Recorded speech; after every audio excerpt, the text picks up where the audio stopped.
Hey guys, welcome to New Buddies, and today I'm going to be doing a video here on Call of Duty Advanced Warfare. This is going to be on the Elite version of the AE4, the AE4 Gigawatt, which is just an incredible gun. But before we get into it, we'll get into the basic version here. You can see the basic version has 9 damage, 9 accuracy, 11 rate of fire, 8 range, 13 handling, and 10 mobility. Also got the Widowmaker here, which I think most people have, which is just accuracy plus 1, rate of fire down 1. And for the Gigawatt version here, you can see the damage is up 1, range is down 1, handling down 2, and mobility up 2. The mobility perk is absolutely useless for this gun, but the damage boost makes an actual very large difference in this gun. So now we're going to go ahead and get into the attachments. First, we'll start off with no attachment at all, or at least not no attachment, but we'll start off with no sight. And this gun is just terrible with no sight. You can see it basically covers your entire screen. So now we're going to go ahead and get into the red dot sight here. You're going to see target acquisition, at least getting down the sight itself, is extraordinarily fast with the red dot sight on this gun. It is the fastest by far, no question about it at all. And you can see it is super accurate and easy to pick people off. Now we're going to go ahead and get into the hybrid, which is a 4-time magnifier red dot sight kind of situation going forward here.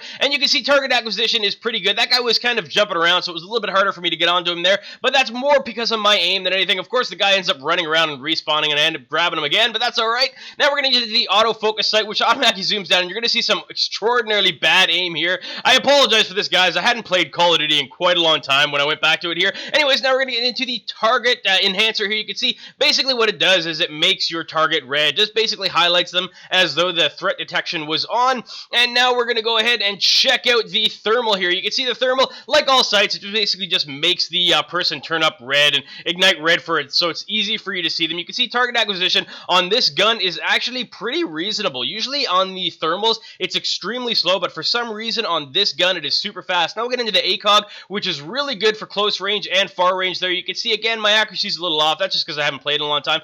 Foregrip is pretty useless for this gun. It basically reduces recoil. Suppressor basically shows parabolic microphone shows everybody on the minimap that's using suppressors. Quick draw actually is pretty good for this gun. Stock is useless for this gun. Don't even bother with it, guys. Now we'll get into the heat sink, which is basically extended mags. You can see I've slowed down play here so that if you guys like, you can actually count the recoils. What it actually is 19 rounds, which is a really odd amount of rounds as far as I'm considering here. And when you use the heat sink itself, when you throw that on, it actually turns it from 19 all the way up to 26 rounds, which is again kind of an odd number. Weird to have 19 rounds without it and then add it up to 26. So you get a 7 boost round, or 7 extra rounds when you're firing with this, and that is pretty fantastic. I definitely recommend that with this gun.